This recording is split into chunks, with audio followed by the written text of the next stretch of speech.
नमस्कार दोस्तों। तो इस वीडियो में अपन शुरू करने वाले हैं वैदिक मैथमेटिक्स की सीरीज।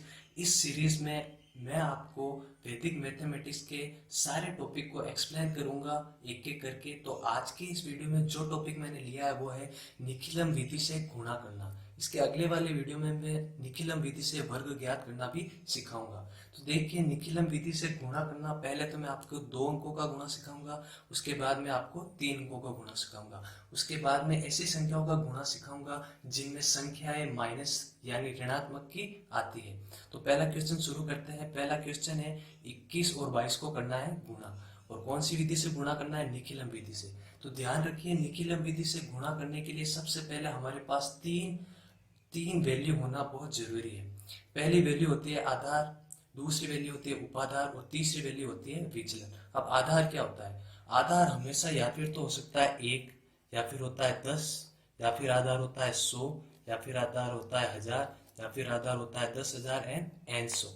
तो आधार हमेशा क्या हो सकता है? 1, 10, 100, 1000, 10,000। अब हमें आधार लेना कैसे है? जिन संख्याओं का गुणा करना है उनको देखना है, उन्हीं के आधार पर आधार का चयन करना है। जैसे अपने पास संख्या क्या है? 21 और 22। तो आप याद रखिएगा, यदि संख्या 95 या 95 से कम हो तब आप सदैव ही कितना आधार लेंगे? 10। यदि संख्या 95 से कम हो तब आधार हमेशा कितना लेना है? 10। और यदि संख्या 95 से अधिक आ जाए तब ही आपको आधार कितना लेना है? 100।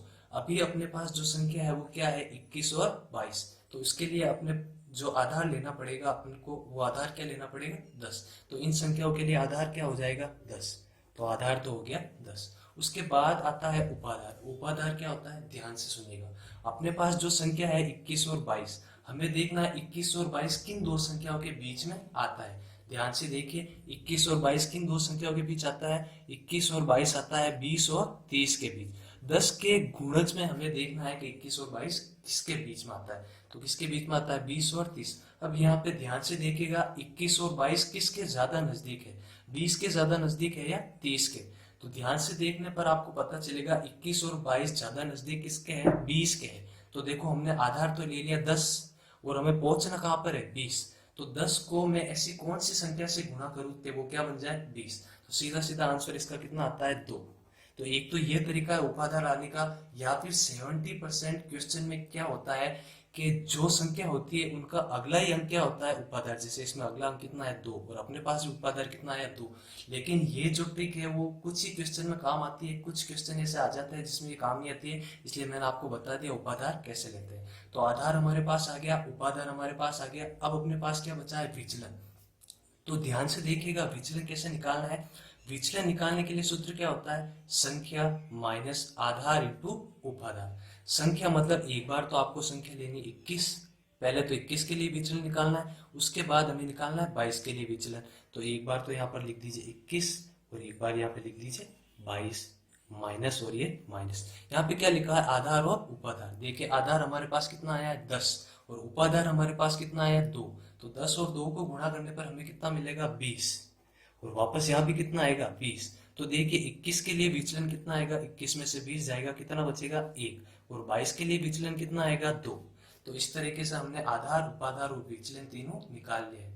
आशा करता हूँ आपको अच्छे से समझ में आ गया होगा। मैंने एकदम डिटेल में अच्छी तरीके से आपको बताया है। अब देखिए, गुणा करना कैसे है।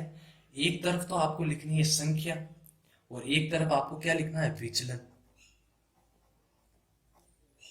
संख्या में तो जिन संख्याओं का गुणा करना है उनको लिखना है, लेकिन लिखना कैसा है? स्तंभ के रूप में। इस प्रकार लिखना है 21 और इस प्रकार लिखना है 22।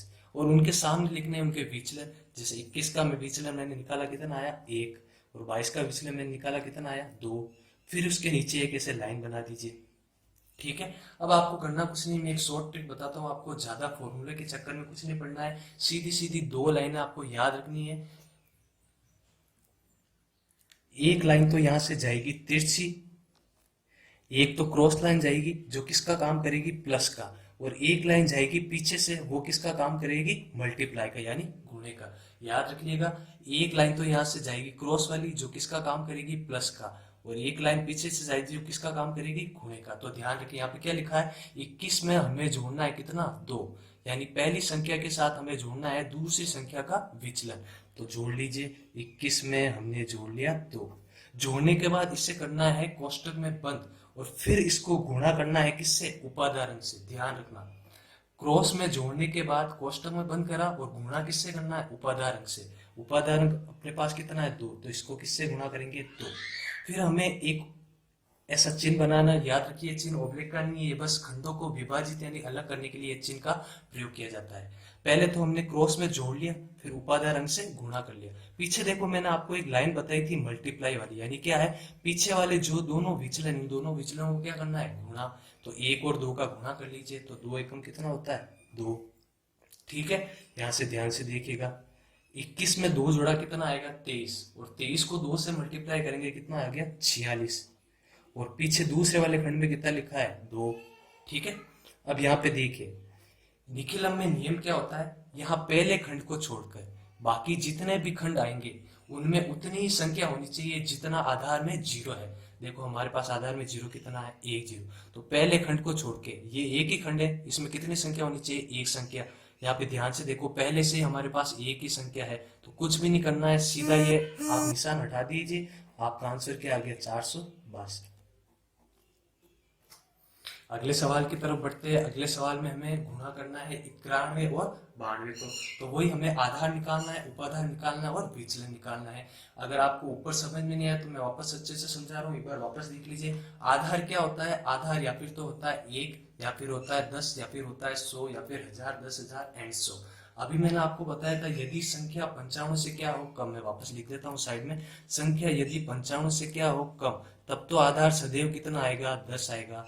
अपने पास जो संख्या दे रखी है उसको ध्यान से देखो, क्या ये जो संख्या है वो 95 से कम है, तो 91 और 92 दोनों ही 95 से कम है, तो इसके लिए आधार कितना आ जाएगा, 10। अब हमें देखना है ये जो दो संख्या है वो किन दो संख्याओं के बीच में आ रही है, 10 के गुणजों के बीच में। तो ये संख्या अपने आ रही है, एक तो 90 और एक किसके बीच आ रही है, 100 के बीच। ठीक है, इन दोनों के बीच ही आ रही है। अब इन दोनों में देखना है ज्यादा करीब किसके हैं, 90 के ज्यादा करीब है या 100 के ज्यादा करीब है। तो 91 और 92 दोनों ही किसके ज्यादा नजदीक है, 90 के। तो आधार तो अपना आया 10, अब 10 को हमें बनाना है 90, तो किससे गुणा करोगे, सीधा सीधा गुणा करना है 9 से। तो उपाधार कितना आ गया, 9। या फिर मैंने एक ट्रिक क्या बताई थी, जो संख्या है दी हुई है उन्हीं का जो पहला अंक होता है वो किसका काम करता है, उपाधार का। तो उपाधार यहाँ से निकालोगे तब भी कितना आएगा, 9। अब हमें निकालना है विचलन। तो विचलन कैसे निकालना है, संख्या में से क्या घटाना है, आधार और उपाधार का गुणा। एक बार तो संख्या अपने पास आई है 91 और एक बार संख्या अपने पास आई है 92, माइनस आधार और उपाधार का गुणा कर लीजिए। तो 10 को 9 से गुणा करेंगे 90, यहाँ पे कितना आने वाला है, 90। तो 91 में से 90 गए, यहाँ पर बचेगा 1 और यहाँ पर कितना आ जाएगा, 2। अब हमें गुणा करना है, तो वही एक तरफ तो हमें लिखनी है संख्या और दूसरी तरफ हमें क्या लिखना है, विचलन। संख्या हमें लिखनी है स्तंभ के रूप में, तो एक बार मैंने लिख लिया 91, एक बार मैंने लिख लिया 92। इनके सामने इनका विचलन 1 और ये 2। मैंने बताया था आपको दो लाइनें याद रखनी है, पहली लाइन तो जाएगी क्रॉस में प्लस वाली और दूसरी लाइन जाएगी पीछे मल्टीप्लाई वाली। यानी ये क्या कह रहा है, पहली संख्या में जोड़ना है दूसरी संख्या का विचलन। तो 91 में जोड़ लीजिए 2, कोष्टक में बंद करके किससे गुणा करना है, ऊपर हमने किससे गुणा करा था, उपाधार अंक से। यहाँ पर उपाधार अंक कितना है, 9, तो 9 से गुणा कर लीजिए। ये हमने इसे खंड में विभाजित कर दिया, पीछे हमें गुणा करना है दोनों संख्या का। तो वापस देखो 2 और 1 को गुणा करोगे कितना आएगा, 2। 91 में 2 जोड़ा कितना आ जाएगा, 93। 93 को गुणा करना है 9 से और पीछे कितना है, 2 गुणा कर लीजिए। 9 तिया 27, हासिल का 2, 9 9 81 और 2 कितना हो गया, 83। और देखो आधार में 0 कितना है, 1 0। तो पहले खंड को छोड़ के बाकी जितने भी खंड है, अब हमारे पास कितने खंड है, पहली संख्या को छोड़ के बाकी आगे कितने खंड है अपने पास, एक ही खंड है। तो एक ही संख्या होनी चाहिए और यहाँ पर एक ही संख्या है, तो ये संख्या हम वापस यहाँ पर नीचे लिख देंगे। तो ये आ गया हमारा आंसर। ठीक है, तो ये तो हो गया अपने दो संख्या का निखिलम से गुणा। एक तो हमने करा 21 और 22 का और एक हमने करा 91 और 92 का। अब आगे अपन करने वाले हैं तीन संख्याओं का गुणा। देखिए ये थोड़ा अलग है तो इसको ध्यान से देखिएगा। पहले तो वही तीन चीज आपको निकालनी है, आधार, उपाधार और विचलन। तो ध्यान से यहाँ पर देखिएगा, आधार कितना आएगा, मैंने आपको पहले ही ऊपर अभी बताया था कि संख्या यदि 95 से कम हो तो सदैव आपको आधार कितना लेना है, 10। तो इसके लिए आधार कितना आ गया, 10। अब हमें देखना है ये जो दोनों संख्याएं हैं, तीनों संख्याएं 21, 22 और 23 किसके किन संख्याओं के बीच में आती है। तो ये दोनों आती है 20 और 30 के बीच में। अब देखना है 20 और 30 में से ये किसके ज्यादा नजदीक है। तो किसके ज्यादा नजदीक है भैया, 20 के ज्यादा नजदीक है। तो 10 को 20 बनाने के लिए किससे गुणा करोगे आप, 2 से गुणा करोगे। और वैसे भी अगर आगे वाला अंक भी देखो सभी संख्याओं का, वो भी कितना है, 2। तो ट्रिक भी काम कर रही है और जो मैंने आपको मेथड बताया वो भी काम कर रहा है। उसके बाद में हमें क्या निकालना है, विचलन। तो यहां से निकाल लिएगा विचलन। सूत्र मैंने आपको ऊपर बता ही दिया था, है ना। सूत्र आपको अगर नहीं याद तो वापस देख लीजिए। सूत्र क्या होता है, संख्या में से क्या घटाना है, आधार और उपाधार का गुणा। तो देखो संख्या अपने पास क्या है, एक बार तो 21, एक बार 22 और एक बार कितना है 23। इसमें से घटाना है आधार और उपाधार का गुणा। इन दोनों का गुणा कितना होता है 20। यहाँ भी 20 और यहाँ भी कितना आ जाएगा 20। तो 21 में से 20 जाएगा, कितना मिलेगा आपको 1। यहाँ पर 2 और यहाँ पर कितना मिल जाएगा 3। अब गुणा करना है तो वही, एक तरफ तो संख्या लिखो, एक तरफ क्या लिखना है, विचलन। तो यहाँ तो मैं लिख रहा हूँ संख्या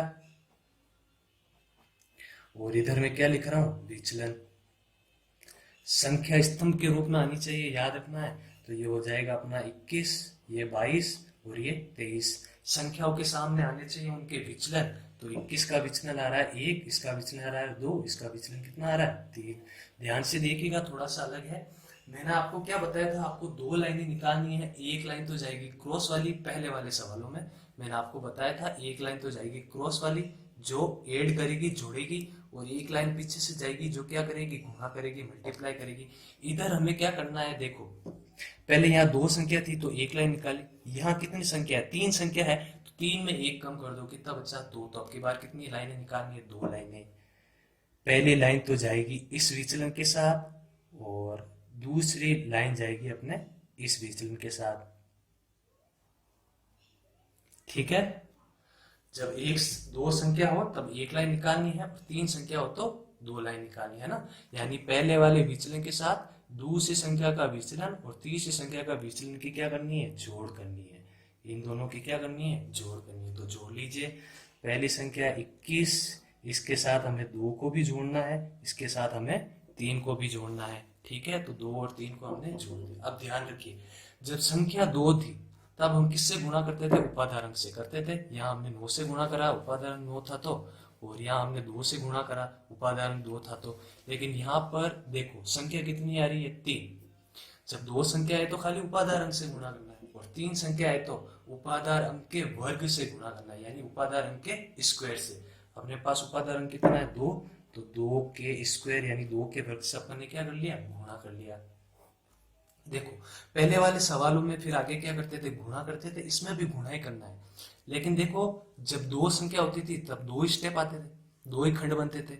यहाँ 3 संख्या तो 3 खंड बनेंगे। तो गुणे करने का पैटर्न भी यहाँ बदल रहा है। अब गुणा कैसे करना है, पहले गुणा करना है पहले और दूसरे विचलन को, फिर गुणा करना है दूसरे और तीसरे विचलन को, और फिर गुणा करना है आपको पहले और तीसरे विचलन को, यानी 1 2 2 3 और 1 और 3। समझ में आया। तो पहले किससे गुणा करना है, पहले और दूसरे विचलन को। तो 1 इंटू 2, ठीक है। गुणा करने के बाद निशान लगाओगे प्लस का, ऐड करोगे हमेशा। दूसरे और तीसरे विचलन को गुणा करिए तो 2 इंटू 3, फिर प्लस का निशान। अब पहली और तीसरी को तो 1 इंटू 3। देखो उपाधार की जो घात है आप घटते हुए क्रम में लेंगे। ऊपर भी हमने वैसे ही किया, आपने नोट कराओ तो पहले उपाधार की घात ली 1, अब इसके ऊपर कुछ भी घात नहीं है तो 1 तो मान ही सकते हो। फिर आगे हमने क्या ली 0, यानी कुछ भी नहीं। अगर 9 की घात 0 लिख भी देते उसकी भी वैल्यू कितनी होती है 1, क्योंकि किसी भी संख्या के ऊपर घात 0 हो उसका मान कितना हो जाता है 1। तो उसको लिखने का कोई मतलब नहीं रहता, इसलिए लिखते नहीं है। लेकिन यहाँ तो हमें लिखना पड़ेगा, पहले अपने घात कितनी ली 2, तो अब घात लेनी है 1। तो 2 की घात 1 से हमें क्या करना है, गुणा 2 की घात 1 से। अब घात 1 लिखने का मतलब नहीं है क्योंकि इसकी वैल्यू 1 ही होगी। देखो हमने इस तरीके से गुणा कर दिया। अब लास्ट में हमें क्या करना है, अंतिम वाले खंड में तीनों विचलनों को एक साथ गुणा करना है। इन तीनों को गुणा करना है एक साथ, मतलब 1 इंटू 2 इंटू 3, इस प्रकार हमें गुणा करना है, ठीक है। अब इसको सोल्व कर लीजिए, आपका आंसर आ जाएगा। देखिए 21 में 2 जोड़ा कितना आएगा आपके 23, 23 और 3 कितना हो गया आपके 26।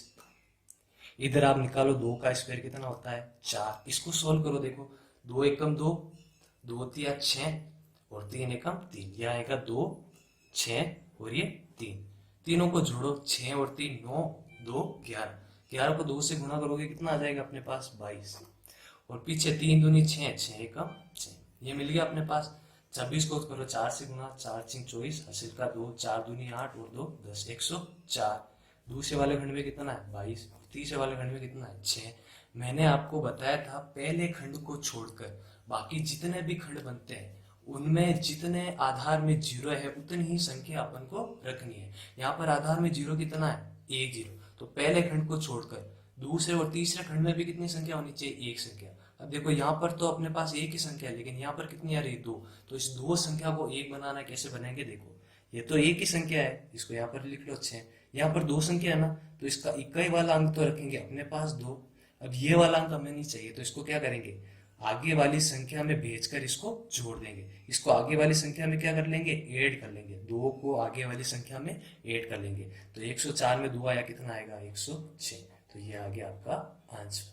ठीक है, तो मैंने इस वीडियो में आपको निखिलम से गुणा करना बता दिया, 2 अंकों का और 3 अंकों का। अगले वीडियो में अपन निखिलम से गुणा करना सीखेंगे, लेकिन तब क्या ऐसी संख्या लेंगे अगले वीडियो में जिसमें विचलन क्या है, माइनस का। अब विचलन जब माइनस का आएगा तो यहाँ पर वैल्यू और यहाँ पर वैल्यू क्या आ जाएगी, माइनस की। और निखिलम का नियम क्या होता है कि भाई किसी भी खंड में माइनस की संख्या यानी ऋणात्मक संख्या कभी भी नहीं आनी चाहिए। तो उस ऋणात्मक संख्या को धनात्मक में कैसे बदलना है वो अपन अगले वाली वीडियो में बात करेंगे। आशा करता हूँ आपको वीडियो अच्छी लगी हो। धन्यवाद।